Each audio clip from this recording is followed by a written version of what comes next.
Assalamualaikum warahmatullahi wabarakatuh. Berjumpa kembali dengan Bu Fitri dalam pembelajaran bahasa Indonesia. Ananda sekalian, sebagaimana kita ketahui, pidato persuasif adalah pidato yang bertujuan untuk membujuk, meyakinkan, dan mempengaruhi pembaca. Lalu bagaimana caranya untuk mempengaruhi pembaca ataupun pendengar ketika kita berpidato? Mari kita pelajari bersama.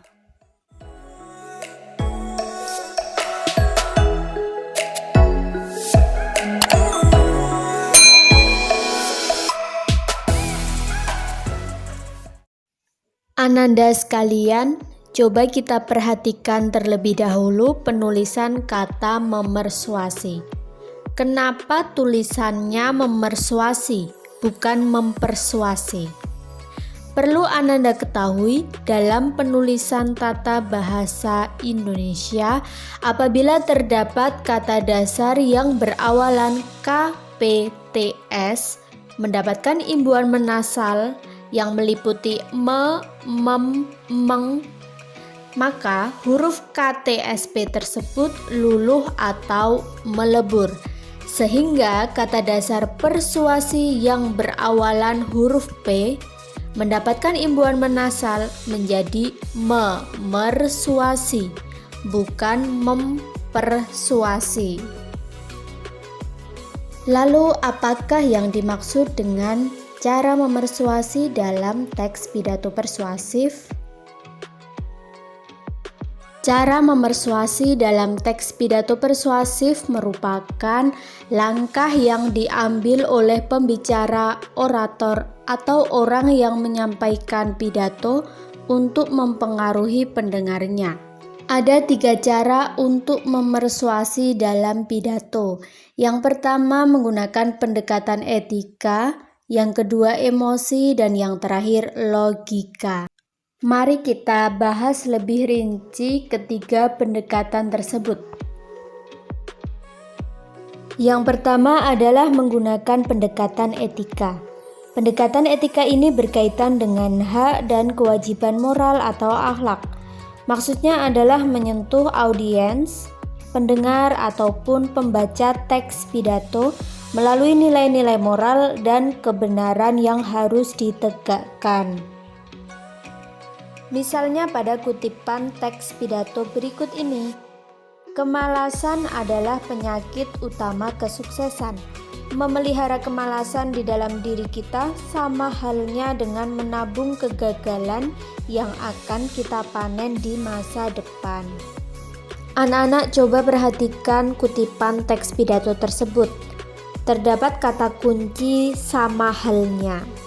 Penggunaan kata kunci itu adalah cara mudah untuk menentukan pidato tersebut menggunakan pendekatan etika. Kata kunci yang lain selain sama halnya adalah sama dengan. Nah, itu perlu dicatat ya nak, poin pentingnya. Kita lanjutkan cara yang kedua, yakni dengan pendekatan emosi. Pendekatan emosi ini berkaitan dengan luapan perasaan yang berkembang. Maksudnya ialah sentuh perasaan audiens atau pendengar, atau dalam teks pidato biasanya kalimatnya membakar semangat atau justru membuat pendengar merasa terharu dengan suatu kenyataan. Nah, Ibu berikan contoh pada kutipan teks pidato yang terdapat dalam tabel. Coba pikirkan betapa ruginya jika memelihara kemalasan. Waktu terbuang percuma, tidak akan pernah kembali lagi, masa depan tanpa harapan. Ananda sekalian coba perhatikan pada kutipan pidato tersebut. Terdapat kata kunci coba pikirkan. Nah, coba pikirkan merupakan penanda bahwa cara memersuasi dalam kutipan teks pidato tersebut menggunakan pendekatan emosi, yaitu menggunakan luapan perasaan. Selain kata coba pikirkan, kalian juga bisa menggunakan kata bantu, coba renungkan, coba rasakan, dan coba bayangkan. Jika kita menggunakan kata kunci tersebut dalam berpidato, seolah-olah kita mengadu emosi pendengar. Coba ingat-ingat nak, pernahkah kalian ketika akan menghadapi ujian nasional ada agenda doa bersama? Dalam kegiatan tersebut, pasti orator ataupun pemateri menggunakan kata-kata kunci untuk mengadu emosi kalian. Misalnya, coba bayangkan ketika orang tua kalian telah bersusah payah bekerja mencari uang untuk bisa menyekolahkan kalian, tetapi kalian sekolahnya seenak hati sendiri, tidak membayangkan betapa kerja kerasnya orang tua kalian. Coba pikirkan, coba bayangkan, coba renungkan, dan seterusnya. Terus kalian menjadi baper, istilah kerennya ya nak ya, bawa perasaan, terbawa perasaan. Itulah kenapa kalian bisa menjadi menangis, terharu karena ingat perjuangan orang tua. Nah, pendekatan yang digunakan dengan menggunakan kata kunci tersebut dinamakan pendekatan emosi.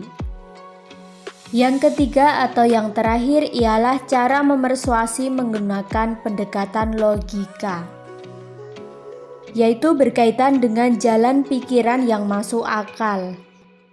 Maksudnya ialah memanfaatkan logika untuk memberikan efek setuju karena argumen kita yang masuk akal dan dapat dibuktikan secara ilmiah. Contohnya pada kutipan teks berikut ini ya nak, coba diperhatikan. Kita paham bahwa keberhasilan akan dapat diraih dengan usaha dan doa, bukan dengan kemalasan. Pada kutipan teks tersebut, terdapat kata bahwa sebagai penanda atau kata bantu atau kata kunci untuk memersuasi dengan cara logika. Ananda sekalian, kesimpulan dari materi yang telah Ibu sampaikan tadi, ada 3 cara untuk memersuasi dalam berpidato dengan pendekatan etika, emosi, dan logika. Pada teks pidato persuasif, ketiga cara tersebut memiliki penanda atau kata kunci untuk mempermudah kita dalam menentukan cara memersuasi yang digunakan. Apakah teks pidato tersebut menggunakan pendekatan etika, emosi, ataupun logika? Nah anak-anak, ini slogan dari Bu Fitri ya. Bersama kita bisa belajar bahasa Indonesia. Terakhir anak-anak, pesan dari Bu Fitri, meski terpaut jarak dan ruang, belajar daring jangan menjadi penghalang. Tetaplah semangat belajar menggapai masa depan yang terang. Demikian yang dapat Ibu sampaikan. Semoga video ini bermanfaat. Terima kasih atas perhatian anak-anakku semuanya. Sampai berjumpa pada kesempatan berikutnya. Wassalamualaikum warahmatullahi wabarakatuh.